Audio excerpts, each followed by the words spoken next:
nkwaniriza nnyo mutayi wange nga bulijjo atera nenkusiimira ddala okwewangayo okulaba nti otugoberera omulimu omukulu ffe gwe tweyama era gwe tulina okuba nga tukolera ddala kwekakasa nti tukutuusaako ebyo byonna bye weetaaga okuba nga bw'oti omanya naddala bwe gutuwa ku nsonga ezo ezekuusa ku bisenge by'amakolero g'entalo tuba tulina okujja okulaba nga lwakiri tubitembeeta gy'oli lwaki awo tuteekawo nnyo essira kubanga kkirizagaana emirembe y'ensibuko y'enkulaakulana yonna awatali mirembe tewali kisobola kuba nga kitambula kati bwe tugamba nti ebifaako mu bisenge by'amakolero g'entalo tuba tukupreparinga naye mwennyini otandika okuba nga opulaninga ahead such that embeera yonna esobola okuba nga bw'eti ebalukawo oba n'engeri gy'oyinza okuba nga bw'otyo mukwano gwange ogyetegekera n'okugiyitamu nga tekukosezza kinene nnyo. Nze Kalulu Sulaiman lunaku lwa 6 nnaku za mwezi 16 omwezi ogwokutaano mu 2026 nga tukyali mu biseera eby'okutunuulira ekyondo kya Bulabu nga bwe kibadde. Ekyondo kino njagala okukutegeeza nti obukeeredde olunaku olwaleero nga kikyalimu bintu bya ntanantana kikyali aganaga okusinziira ku mbeera gye tufuna okuva ew'omusajja amanyiddwa nga Donald Trump. Trump ono jjukira nti yabaddeko mu ggwanga lya China. Bw'abeera mu ggwanga lya China ng'omuntu alina of course ebyamutwalayo abeeko ddiiru z'asobola okuba nga akutwala n'omukulembeze w'eggwanga eryo. Ebimu ku byo basobola okuba nga babitutira ku mmeeza naffe ne tubimanya ebimu ng'abanene n'abanene basobola okuba nga babyesigalize ne tutabimanya newankubadde nti obugenyi gye bugwera ng'omu ku bo akyaluse osobola okutegeera nti okke ne kino kyalimu ne kiri kyalimu naye nga mu ebyo ebyali kungulu ebaatugamba of course mwalimu ekya business deals wakati wa America n'eggwanga lya China. China akkirizagaana Abamerika beetaaga China ne China yeetaaga America. Buli omu ku bano alina bye yeetaaza munne ate nga bya nsonga ate era nga ddala akkirizagaana bya nkizo naddala omuchina yatuuka okuba nga yeefuga akatale k'edduniya akakwata ku bintu ebyekuusa ku tekinologi ng'Abamerika ekituufu kiri nti babyetaaga so netwesanga nti Trump bw'atuuka ekiseera n'agamba nti agenda kubanga bw'ati asalawo ateeke tariffs ez'amanyi ku ggwanga lya China ng'omuchina naye bw'atuuka okusalawo n'agamba nange kambaddiza omuliro Amerika kiba kimulya kati awo nga Trump ng'omusajja businessman ekyokukola ye abeera akimanyi abo tusobola okugenda ne tula nabo ne tuteesa ne tukaanya wano togezaako okubuuka layini eno nange sijja kubuuka layini eno eyinza okuba nga naawe ekkosa kati ekyo abasajja bako ne kibeetera okuba nga balina okutuula naye emu ku nsonga z'olina okumanya ezaali mabega w'olutimbe ensonga nga zeekuusa nnyo ku ggwanga lya Iran era bwe tugenda okusimba essira tulabe abasajja batuuka okusalawo ne bagamba tugenda kudda mu lutalo tetusobola kukkiriza musajja mu Iran kutulabisa omusajja mu Iran kutuuka okuba nga atuzzalawa ensi n'ensi tufukaamirira gwe tulabula n'atandika okuba nga bw'ati akuba sikyakyala lwaki Iran ne bwe tugirabula esigala ekulaga nti amaanyi gagiwala kati munenga bukeera nawa nti wa Pakistan esobodde okuba nga ekola kyekoze Pakistan erwana nnyo okulaba nga lwakiri etondawo enteekateeka y'okutabaganya Abamerika n'abasajja b'eggwanga lya Iran naye ojja kwesanga nti intervention y'omusajja w'eggwanga lya Pakistan ekituufu ekyalemeredde okuba nga evaamu ebibala ebbanga lye tumala ng'omusajja ono wa Iran ayina abamuliikiriza era nga bali redde okugula amafuta g'eppaka gamba ng'omusajja w'eggwanga lya China ekyo ne bwe tunakola tutya ono mu Iran tajja kubanga afeesinga obuzibu mu economy nga bwe twali tugezaako okubupanga ebbanga omusajja mu China lyamala nga mu kyempukumpuka akyakwata tekinologi n'amugabira abasajja aba Iran akyakwata ku byokulwanyisa n'abisimba abasajja ab'eggwanga lya Iran tujja kubanga tewali kyamanyi kye tuba tukoze mu kwagala okunafuya Iran eno mu economy yayo kati omusajja Trump n'agamba leka ngende nkutula eddiru n'abasajja bano mugenda mu ggwanga lya China ng'akimanyidde ddala nti zino tariffs zaabadde atuusa ne 50% ku ggwanga lya China senga abasajja mbateeka mu kyama aba China naye mbagamba nti 50% tariffs nabateekako nsobola okuzireeta ku 10% senga nammwe munnyamba ne mukkiriza okuva ku ggwanga lya Iran mugite mugindekereze njikole kyenjagala nammwe ngenda kubanga nzikakkanya ku muwendo oba ku percentage ya tariffs ze natuuka okubanga mbakuba kati munnange twagenze tugenze okumaliriza ebyaddala omusajja omuchina nga nesi yali awo nti weewe nga bwolowooza kubanga kino ekya tariffs y'omuchina akisoma nga kiri short term ate enkolagana ye n'omu Iran n'ebyo byafuna mu basajja ab'eggwanga lya Iran abibalira mu long term nti gwe eggwanga lya America okunteako tariffs zino ku 50% wabawo just circumstances ziba zibaddewo nti kubanga China egize kino oyo mukubyeko nati zino akoze kino mukubyeko nati zino oba tariffs bwe ziti naye nga nkiddamu nti ekisaawa yonna kivaawo wabula ate omusajja omufaalisi n'amafuta ge n'enkolagana gye nnina naye eteekeddwa okubanga yalubeerera kubanga yalina kye neetaaga njagala nkutegeeza gwe omulungi atugoberera amafuta gonna China geerina mu nsi yaayo katugambe ekikwatagana n'akatale k'amafuta oil China gwe yeetaaga era China gwekozesa 40% of it bamufuna ku ggwanga lya Iran lyokka bwe riti ngambye nti 40% of oil China gwe yingiza mujja mu ggwanga lya Iran kati America gwe bayita Donald Trump mukulembeze waabwe avayo n'aleeta ddiiru maaso g'omu China amugamba nti nange amafuta ge weesiguliddeko gojja ku basajja aba Iran nsobola ogakuwa gakendeeze lwakiro bajjako 10% nze ngenda kuwa amafuta gonna ge weetaaga kati ebyo nankulaga nti Omumerika ono si muntu gw'osobola okuba nga weesigamerako si muntu gw'osobola okuba nti weesiga 10 ku kinnaaki asobola okuyiwayo Omuchina bye bintu byengezaako okubanga nkulaga be yatuuse okutegeeza omusajja w'eggwanga lya America maaso ku maaso njatukolagana bya business deals tambule bulungi ebyensuubulagana bitambule naye nze okuva ku mafuta ag'eggwanga lya Iran sejja kikola ekyokubiri bw'oba neweetaaga okungiza ku mafuta go nago njagaaniriza naye nga sikendeezagano gwenzija ku musajja wa ggwanga lya Iran ekyokubiri oba ekyokusatu nti enkolagana yange nga China n'omusajja w'eggwanga lya Iran nayo sigenda kubanga bwentyo njikendeeze nti bino China byefuna ku musajja w'eggwanga lya Iran abibala akyasobola osigala nga bifuna okumala emyaka 10 ate ono Omumerika ddiiru z'ateeka mu China ziyinza n'okumala omwaka guno ng'Omumerika ate nga yeekyusizza omwaka ogujja ne guggwako ng'Omumerika yeekyusizza kati kikyengezaako okulaga byonna Amerika oba Trump yabadde ayagala okubanga yeeyambisa China okusobola okubanga banafuya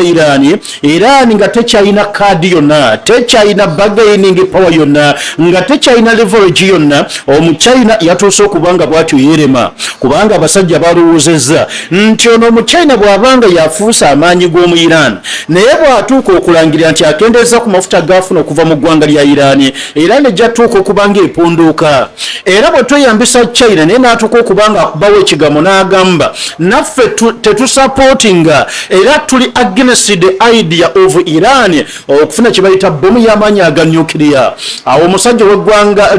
lya China yabitaddemu ambiguity nga agezaako okubanga tuwa position ye omusajja bw'avaayo n'akugamba nti ffe tuli against amawanga gonna okufuna bomu za nuclear si Iran wabula akugamba nti amawanga mu nsi yonna okuba ne bomu za nuclear kikyamu naye Iran tugisupportinga ne right yayo okuba ne kye bayita kugamba nuclear energy because that is the right eyebuli ggwanga lyonna mu dunia tetuyinza ate kuva mu Iran kugamba nti yo terina right nga ate abalala bagirina njagala okutegeeza nti obugenyi bw'omugagga Donald Trump mu ggwanga lya China twagenza okumaliriza ng'eyabadde asuubira lwakiri okubanga abufunamu 90% of the objectives ng'asobodde okufunako only 20% nga ne 20% eyogerwako yeya business deals nti nange tandika okugula ku mafuta agange era Omuchina n'amugamba si gwe gujja okuba omulundi ogusoose bwe kibanga obudde buno ozuukuse n'olaba nga naye tusobola okubeera ba partners no problem tujja kuwa sente naawe obeerenga obutuwa kye twetaaga naye Iran tetugenda kubanga tugiye kutulako naawe akati munnange njagala okutegeeza wano we tugenze wasinga okubanga wakulu nti Amerika bwemala okubanga etegedde nti gwebadde esinga okubanga eyagala okutula ku Iran eremereddwa okukonvinsinga Xi Jinping akulembera eggwanga lya China tulemereddwa mukonvinsinga okuva ku basajja ab'eggwanga lya Iran kitegeeza ki kati awo Amerika tulina okusalawo ekyenkomeredde Amerika ng'eggwanga keekadde okutandika okutunuulira okusalawo ekyenkomeredde kye tugenda okukolera eggwanga lya Iran era amangu n'embiro omugagga aba akyali Beijing nga tannaba kubinaanika ngatto okwabulirayo oba okukyaluka eri mu ggwanga lya America already njala okutegeeza ng'abasajja ba Pentagon nga bali mu kafo batudde bagezaako okuddamu okukola revision naddala mweri gye tugamba strategy empya y'olutalo ku ggwanga lya Iran abasajja ba Central Command nga lejjerya lya America erirwanya entalo mu bitundu bya Middle East lyali lyamala dde okubanga lidraftinga pulaani empya ey'olutalo era onoogijjukira sabbiiti 3 mabega nagikuliramu ng'abasajja bagamba twagala visit time tuba tuzzeeyo okukola strikes ku ggwanga lya Iran twagala tuzikole nga zivere heve tutondewo heavy bombardments ku ttaka ly'eggwanga lya Iran tubakubire all nuclear power plants tubakubire kwegamba oil refineries na tubakube era ne babala nnaku 2 ku nnaku 3 nga Iran ewedde mu nnaku 2 twagala zigenda okuggwako nga Iran esala endalinga nga yetuyita nti mujje kale tusayininga ekiwandiiko ye plan aba Central Command gye baatuuka okubanga babaga eri emabega nalinga ngikusomeramuko kati visit time abasajja bagamba nakyo kiyinza okubanga tekitumatiza naye tupangeyo ekirala kati Pentagon neetuuka okubakana n'omulimu nga ne IDF lyejje ly'eggwanga lya Israeli nalyo nga lisinzira e Tel Aviv nalyo nga lipanga olutalo nti twagala IDF mupange ekyammwe naffe ku Pentagon tupange ekyaffe tulabe bwe tuddayo third phase kubanga first phase yali ya mwaka gwayita lutalo lwa nnaku 12 second phase mwaka 2026 lutalo lwa nnaku 40 kati tugenda mu third phase nti third phase twagala ebeerenga eri heve erimu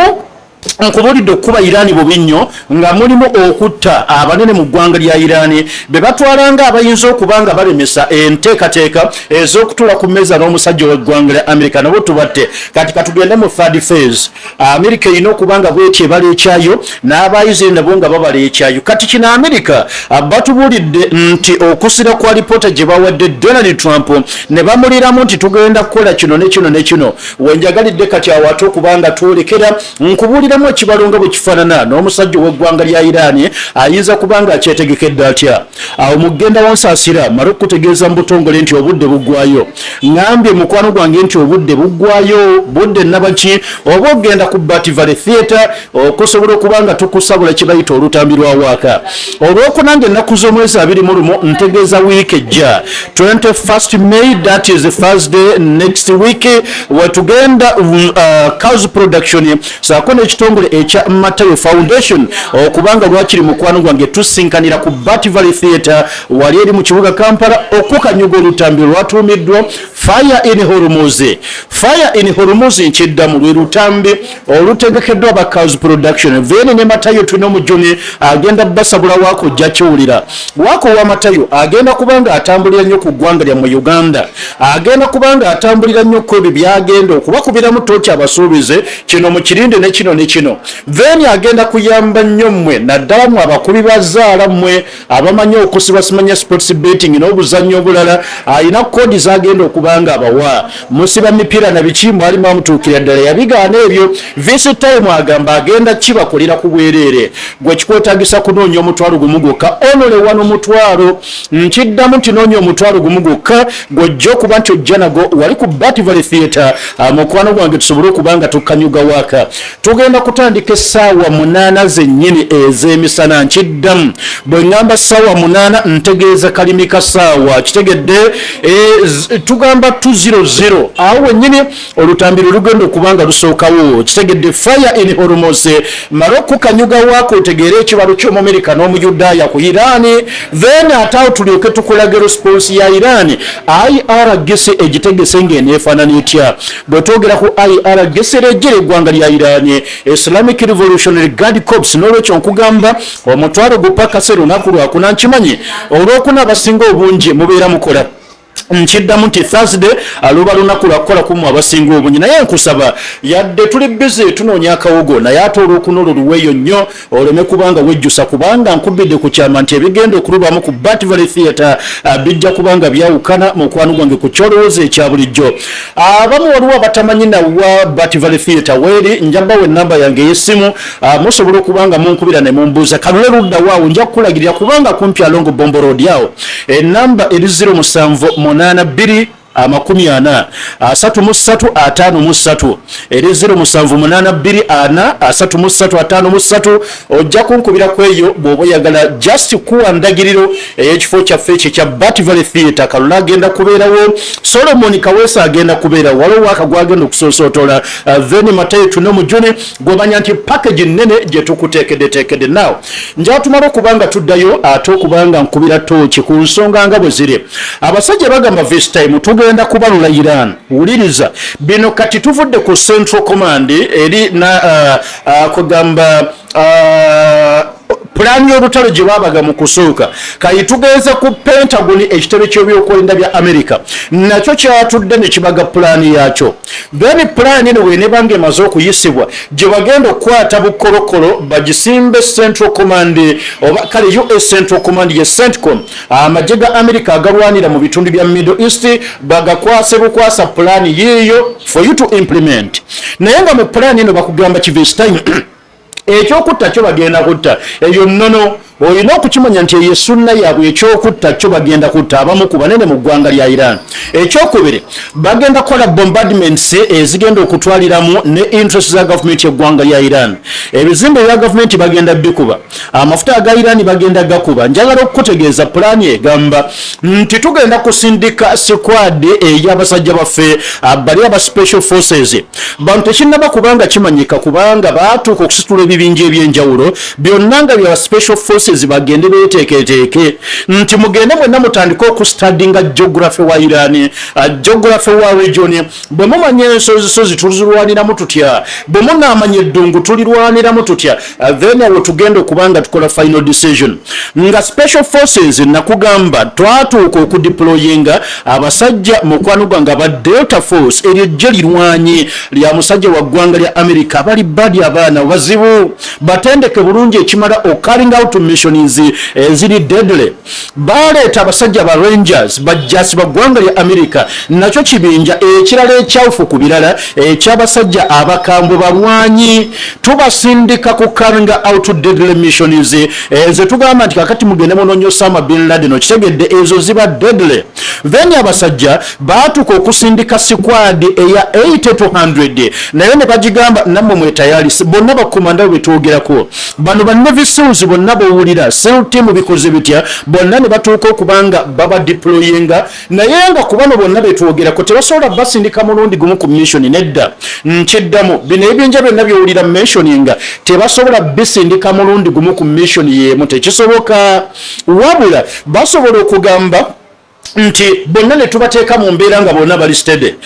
Kati final decision yeekolebwa ne tugamba nti okusinziira ku nature eya mission eno Barangers mu mugenda okusookayo kitegedde Barangers mu omulimu ogwa mu kwolekera Isfahan mugenda ku retrieving enriched uranium gwe tusaba Iran netuuka okumutuma tugenda mujjeyo na kifuba kitegedde. Kati ne tugamba Barangers bagenda okuzanya paati eyo wabula tusobola okusera ne tugamba nti wabula mweyembeera olw'okuba ne Iran jagezaako okufightinga back tugenda kwetaaga Delta Force. Delta Force mugenda tuyamba okukakasa nti ekibuga Iran kyennyini mu mutima gwakyo musobola nakyo okubanga mukizinduukiriza eri ne tubeera nga tusindise ba Rangers. Delta Force gye ezanye paati ya UN then n'abalala ne babeera ku standby just in case waliwo embeera eyinza okubanga bwekyo eremagana ng'otegedde heavy bombardments bateeseteese okubanga bakola n'otegeera ne bano bakomando betugenda okusindika okutuuka mu nsozi zino bagende bazanye ekikomando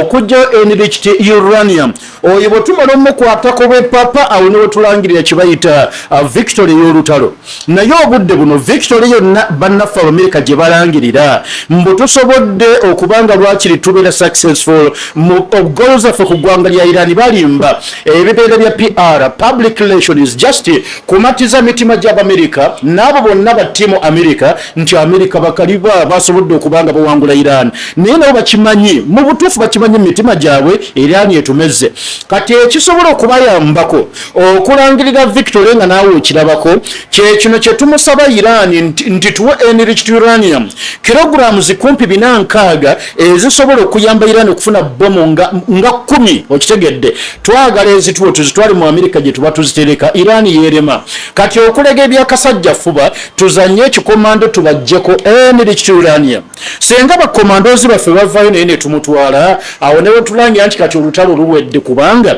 tuba tulina kye tusobola okubanga tulaga edduniya nti mulabe kye twakoze abasajja naawe akati bino byonna abasajja otegedde enteekateeka zibalina waliwo ekibuuzo ekinene okweteekateeka kuno kwonna tukulabye fayini weekuli era bakomando bano balina obusobozi okutuuka ku ttaka lya Iran kubanga tusobola okubatwalira mu ndeege zaffe ensirifu obulungi ddala ezo ezitambula ekiro ne tuba droppinga mu kiro matumbi ga budde wakati mu ddungu ne tusala amagezi tubajja tutya mu ddungu okubatwala awali enfu zetusuubira ezirimu enriched uranium kati obuzibu obuliwo nti ebyo byonna bibalo tubibala naye nga tetumanye nti the other party eza ebala ki Israel yatuuka okubala olutalo ku basajja ba Hezbollah era nerutandika ng'etuuse okubeesinga ku kirimbo be bennyini kye beeteeka mu bwongo aba Hezbollah abayenje bufuuto abamalamu amaanyi tebalina kye batugamba tugenda kusota basotte ebiriwo obudde buno bagamba twetaaga okudda ku mmeeza tudisikasinga Hezbollah amaanyi gabasuseeko kati baatuuka okulumba eggwanga lya Iran nga Netanyahu amatiza omusajja gwe bayita Trump bayite bakyalina kye bali munaku 12 last year nabakubira bese esinga obungi kyebana kye basobola tukola jangu tulombe Trump bwe yajjayo ento ya budde byamutuuseeko paka olwaleero afeesa n'okunyezeera lwaki bo baabala party of weakness ku ggwanga lya Iran tebaabala kugamba they are the side of strength tebagibala kati mukadde kano bakulaga butya ebigenda okusoboka gwe n'ozannya ka Hollywood mu mutwe gwo bwe tunagira wano ng'ennyonyi zirandinga abajasinga bagira tuba transportinga balinga tubatwala Isfahan bali Fordo bali Qom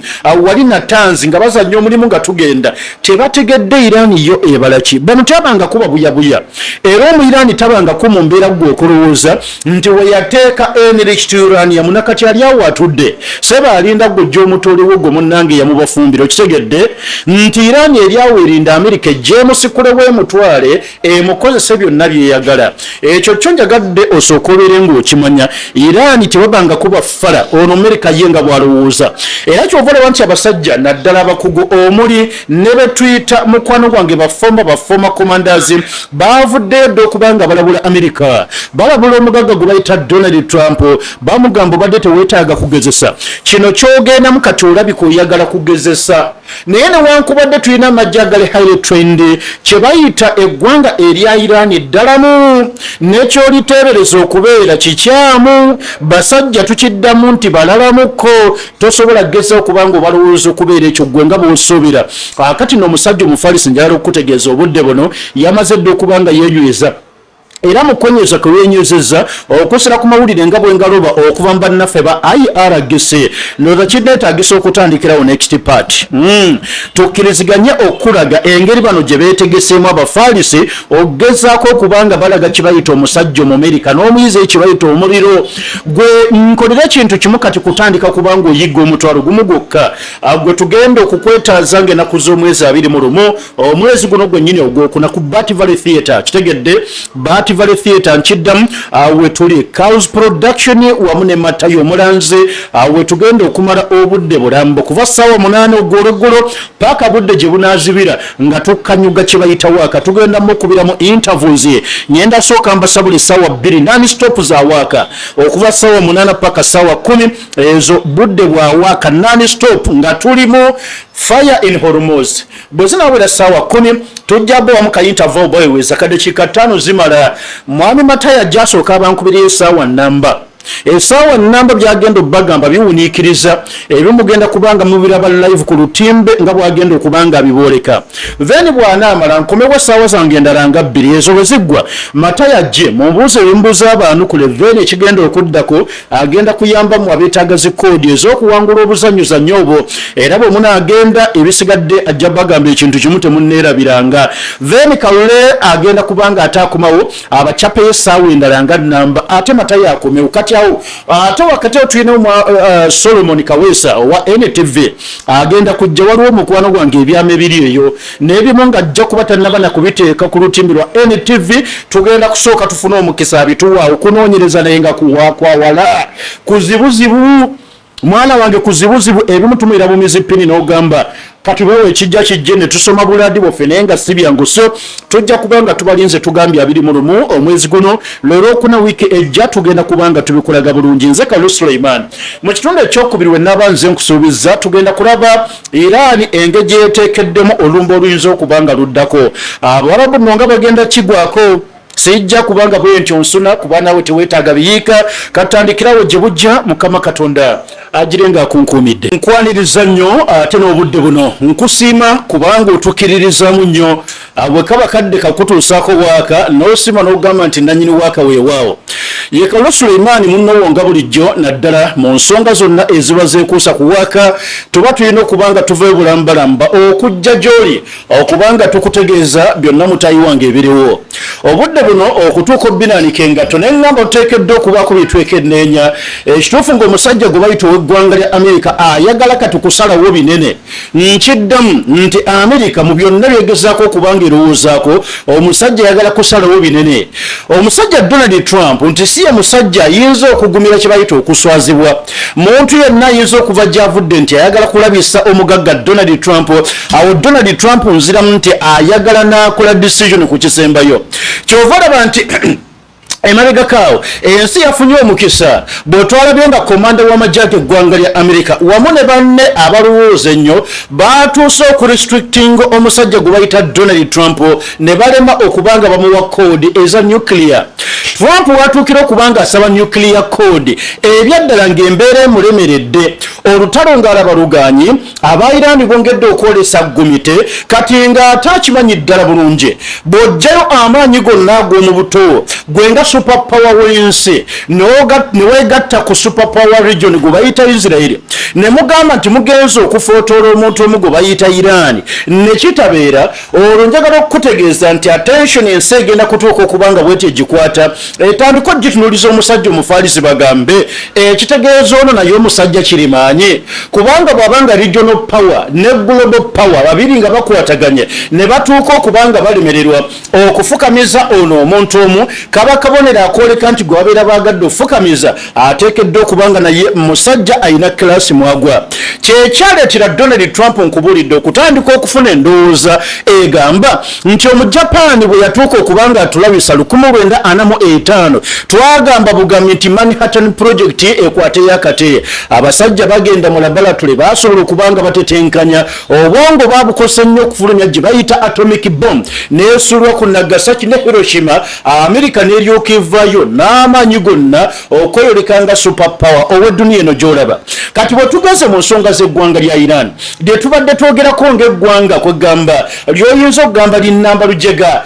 Iran yani eyo gwosobola okwogera kufa Abamerika who is Iran kitegedde bulungi who is Ayatollah n'olwo kye tusobola okugenda Ayatollah ne tumutta bacommanders ne tubatta n'ab'ensonga bonna ne tubajjawo bano abasigadde recapitulate kati nga balowooza nti ekyo kigenda creatingawo vacuum nnene naddala mu decision making therefore fenga Abamerika n'Abayisirayiri tumalirize nga imposinga our own interest ku ggwanga lino libayita mukwano gwange erya Iran byonna byonna bituuka okubanga birema abasajja kugamba katugendeko lwakiri mu nteeseganya eyo mpitidde okwagala kulaga nti lwaki omugagga gwe bayita Donald Trump olwaleero waliwo kyakyalemeddeko nti bw'oba olemereddwa omusajja omufaalisi omusuulako bo mu luva okwaya nga waliwo abagezaako okubanga bakurestrictinga obutakikola then kitegeeza ky'obadde oyagala okutuusa ku Amerika ng'oyitira mu kumusulako bo mu luva okwaya osobola okukituukako ng'oyitira mu diplomasi kitegedde nti wali Iran bwe tumala ogisulako bo mu luva okwaya nga bwe twakiraba ku Japaani Abajapaani baali bakaliba tumala basuulako Little Boy ne Fatman ne balyoka basalendalinga ne bagamba igwe eri Amerika therefore ne Iran bwe tubadde twagala kati bwe kibanga kiri kinaalabika bulala eri ensi tusobola okusalawo tubanyigire wano mu nteeseganya Iran esalendalinge era njagala okutegeeza ku mawulire ge tufuna obudde buno ng'abasajja ab'eggwanga lya Amerika gaafunidde olunaku olwajjo nti oluvannyuma lw'okuwaayo nate enteekateeka ya nnyingo ziri 14 Amerika ziyakwata nga peace proposal nga bagamba Iran please ze twagala okole osayininga olutalo tusobole okubanga tulumalira ddala bazikwasa omusajja owa Iran netulinda Iran naye tuuka okurespondinga kwezo 14 point peace proposal zetwabawa era ojjukiranga omusajja Trump abawe essaawa yabawe essaawa 48 n'abagamba mbawedde ennaku 2 nga mumpadde response olusooka ne lugenda olwokubiri lwagenda ekituufu ebbanga lyebawa ne liggwako buli omu n'aga nti obudde nga buweddeko Trump tagenda kutta abasajja abafaalisi naye talina kye yakola oluvannyuma tulaba omusajja owa Iran nga wa response ye nga bwe yagitulambikira Trump n'avayo n'agamba nti that is totally unacceptable sibikkiriza akati olunaku olwajja omugagga we yavuddeyo n'atubbira ku kyama nga mwalaale atuuka okugamba nti byali totally unacceptable wallahi nga n'ekiwandiiko ky'Abayirani nga takitumye kukimalayo era ye mwennyini he admitted yesterday nti ekituufu nabiraba naye olw'okuba nina kye nali nsuubira okufuna nate mu response ya Iran bwe nalaba nga tekirimu nabisindika ne bigenda n'eri lwaki atuuka okuba nga tunyumiza ebyama ebyali mu White House abasajja bamubadde bize naddala bano abamawanga amalala bamugamba tetuganye abasajja aba Iran mwagala banyiga mwagala bateeka ku kisenge naye ate bwe kibanga abasajja batuusa olwaleero okubanga kugabagonzeemuko lwaki ekiwandiiko ekyo wamu oba oliawo nabo proposals ze bataddemu lwaki tozirowoozaako ye zaabadde ki ng'omugagga azimanyi n'ozimanya n'alyoka yanukula bantu abagamba ekituufu kiri nti nali sibisome nnyo kiri awo nze kasa nalaba nga tebakoze kye nali neetaaga ate manya nti tebikola makulu koze it is totally unacceptable kati batubulidde ekyama ekyali emabega wa bino Trump okumubuuza lwaki tewamalayo ekiwandiiko message gyenfuna wano abasajja bakulu batugamba Trump yanukudde n'agamba nti since it wasn't a letter of surrender okutegedde bulungi it wasn't a letter of surrender kiri ekiwandiiko kye baatuuka okusayiningisa omusajja mu Japan in 1945 n'atuuka okusalendalinga n'ateekako n'omukono Emperor Hirohito nga y'omu ku basignatories negundi atugamba Trump kyabadde balinda ne mwene embeera twabadde tusuubira Iran ne tuwandiikira nti basebo twagala okubeetondera okubamalira obudde bwonna nga tweremye okubanga lwakiri tubakansa nti mwe bakabaka enseno n'olwekyo Mr. Kitaffe mu Katonda Donald Trump twagala okubanga tukwetondera era n'okusaba taata obeerenga oyaniriza nate oba oliawo ebigambo byaffe ebyokudda gy'oli nga tukukansa tukukaddasa nti sebo gwe kabaka wa buli omu era sebo tetugenda kuddamu kwemonkolerako eggwanga erya Iran byonna nga bituwadde mu mateeka obutakola nuclear okuva mu proxy forces terikuddamu kukolagana na Hezbollah kababeera abakufu aba Hamas be abadde asuubira mu bbaluwa eyo omugagga wabula amawulire gagamba nti bw'ataabirabye n'alyoka asawo n'agamba nti byonna byonna biri totally unacceptable kati obudde bugenda otuuka olunaku lwabadde lwa Monday omugagga n'alyoka ateekamu n'okuvuma ng'agamba nti abayise stupid ab'eggwanga lya Iran lwaki abayita stupid kubanga baagaanyi tu surrender kati abakugu bava olunaku lwaliro okubanga ono bamubbira ku kyama ani Donald Trump bamugamba b'osuubira okusalendalinga si beebo bw'obanga onoonya kye bayita surrender ng'oginoonya mu basajja ab'eggwanga lya Iran togenda kugifuna bugenze okutuuka obw'olunaku olwokusatu nnaku za mwezi 13 May Iran ng'emaze okutegeeza Amerika mu butongole bw'oba owuliranga oyina wiini yonna gy'oyagala okusobola okuregisteringa naddala mweno conflict eriwo wandibadde ogondera no bye tukugamba ebyakasajja fuba by'olowooza nti bigenda kutuusa oba oli ku byonna gwe by'olowooza munnange wano tebigenda kukola ku nsi yaffe eya Bufalansa bwotyo si busobe badiiringa naffe funa empisa otegeere boogera batya naffe lwojja okusobola okubanga bwotyo omalako era neyanukula omugagga amanyiddwa nga Donald Trump nemugamba true peace cannot be built with a literature of humiliation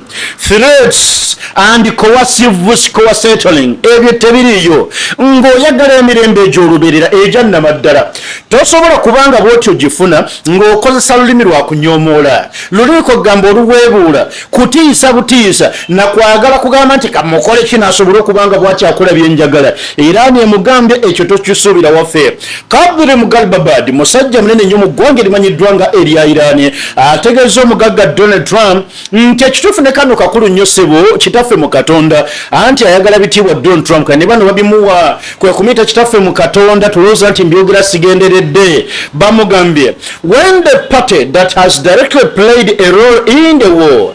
siege, sanctions and threats.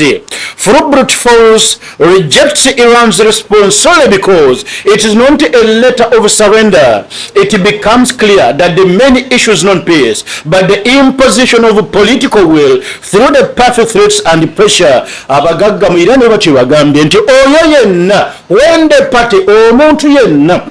oba eggwanga lyonna nga libadde kitundu ku lutalo, nga libadde kitundu ku bulumbaganyi, nga libadde kitundu mu gezaako okubanga lyagala okukwata amavumbavumba, nga lyennyini libadde liteeka sanctions ku mulala n'ebitiiso byonna nga beeyambisa amaanyi gonna, nga batuuka okugaana response yaffe olw'okuba mbu tebadde letter of surrender. Kitegeeza ki? Oyo nno aba tayagala mirembe, wabula ayagala geze okubanga atukakaatikako endowooza ze ezitasobola kubanga zikkirizika. Wano nno we tutuuse njagala ompulirize bulungi kuba kati tuli mu nsonga ennene, naye njagala ompulirize bulungi. Twakutegekedde mukwano gwange olutambi balutumye fire in Hormuz. Ngambye olutambi lwatumiddwa fire in Hormuz. Njagala obitwale nga bikulu fire in Hormuz. Njagala okimanyi twakamala okusoosota olutambi de challenge 2026 olumwalufunye, naye luno fire in Hormuz olwo tugenda kululagira wali ku Bat Valley Theatre. Okitegedde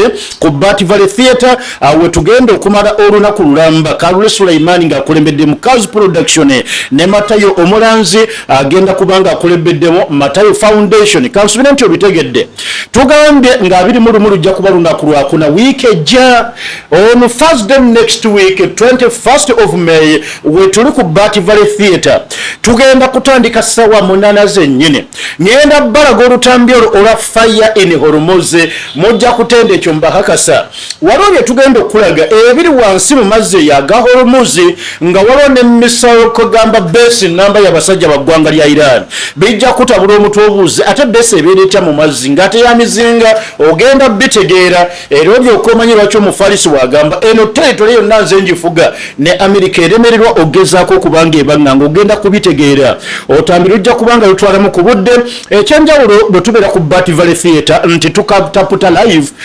tukataputa live era n'akadde okafuna akabuuza ekibuuzo nannyini waka n'asobola okubanga bwatyo mukwano gwange akwanukula wakati ng'olindiridde okufuna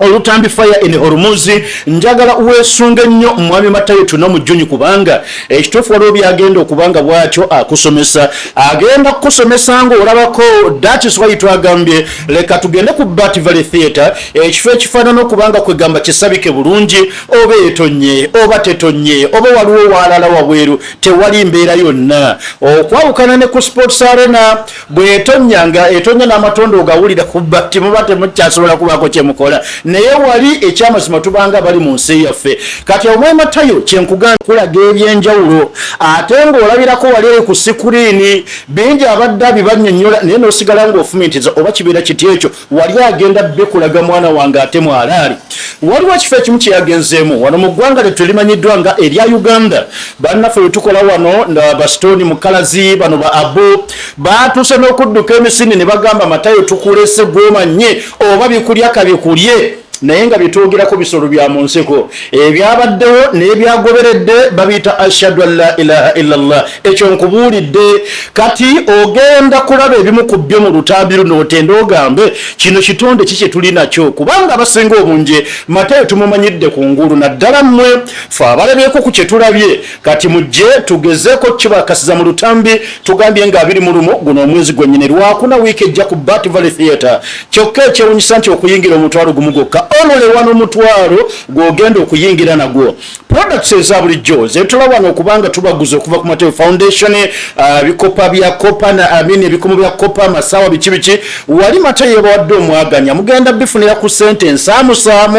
mwabagala okubetinga simanya kusiba buzannyo ayina kodi zagenda obbawa so nti lugenda kubanga lunaku lwa byafaayo nnyo Batayo bangeje muli mwandibadde nga n'olwekyo obudde buno mutandika okubanga mutwesunga bwesunze sawa 8 gwennyini obere mubeere nga watuuse dda ku Bat Valley Theatre. Abasajja bange ba bodaboda mbasaba mukeere okubamu mugenda vuga abantu batukubire kalulendi waneno kati nkwate nga tukusindikira wa bodaboda agenda okukonola abeere nga akutuleetera. Tugambye okuyingira omutwalo gumu gwe kyoba osuubira mu Cars Production muzzukulu wa Kasujja olutambi lutuumiddwa Fire in Hormuz. Ojja kubanga bw'otyo mukwano gwange okinnyonnyoka. Ati abasajja ab'eggwanga lya Iran bongera okunnyonnyola mu Amerika. Ono abadde alowooza nti bw'aleeta eri akasajja fuba n'akangakanga n'atiisatiisa nti Iran egenda kusalendalinga. Abasajja bamugambye tulugumite ekimanya teri salendalinga. Bw'oba oyagala salendalinga tuyu pulizi genda ewa nnyoko, genda ewa jjajjawo mugambe nti pulizi abafaalisi baganye nyambe osalendalinge gyendi nneme kuswala. Iran egamba the Islamic Republic of Iran has emphasized clear principles, the permanent cessation of war and its non-repetition. Ekyo ffe kye tubagamba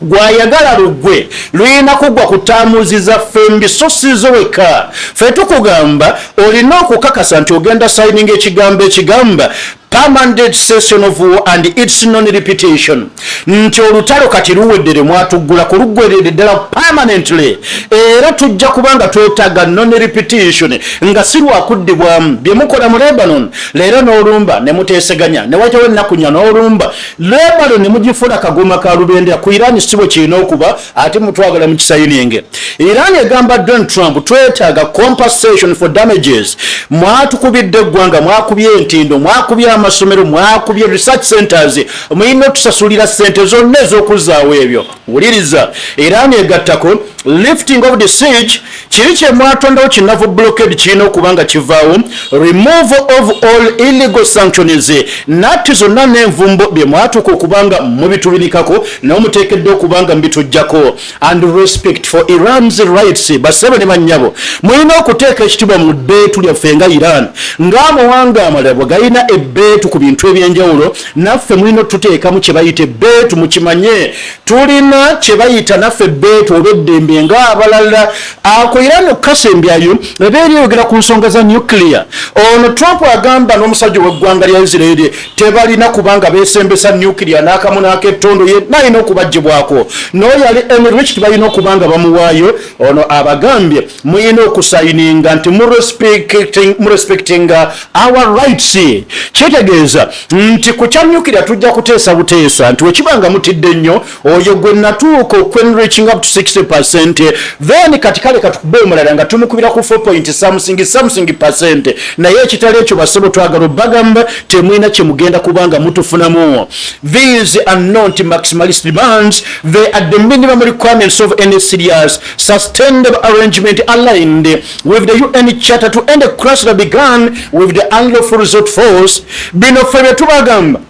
okwawukanako ne excessive demands zammwe ebyaffe bino bya bulijjo vya maximalist demands bintu bitonotono. Kwegambanga ne UN amateeka geyo gakugamba nti mwakola ensobi tuggulako olutalo awatali kuengaginga mu peace, kwegamba mu peace talks. Kati ffe tubagamba tulabanga bya bulijjo y'omusajja w'eggwanga erimanyiddwa ng'erya America atunula bulala. One cannot speak of ceasefire while continue the siege. Talk of diplomacy intensifying sanctions Iran. Toyina bw'otugamba bisimayi bya ceasefire nga gwe mwennyini okyayongera okubanga otondawo embeera ey'ekivandolo. Ebyo nabyo nanjye olukutegeeza gwe atugoberera mu kaseera kano. Tubejja mu basajja ab'eggwanga lya America abaagala Iran okusalendalinga. Omufaalisi ng'agamba okusalendalinga waakiri ffenna tufa ne tuggwawo. Tufuna ebigambo okuva mu basajja ab'eggwanga lya Iran abali gumita bagamba America bw'obanga dda olusiri aso yagala mirembe era ng'oyagala okubanga otujjamu ekiramu naffe kola bino ne bino ne bino tubeere assured nti mugenda kuddamu kubanga mutwemongolerako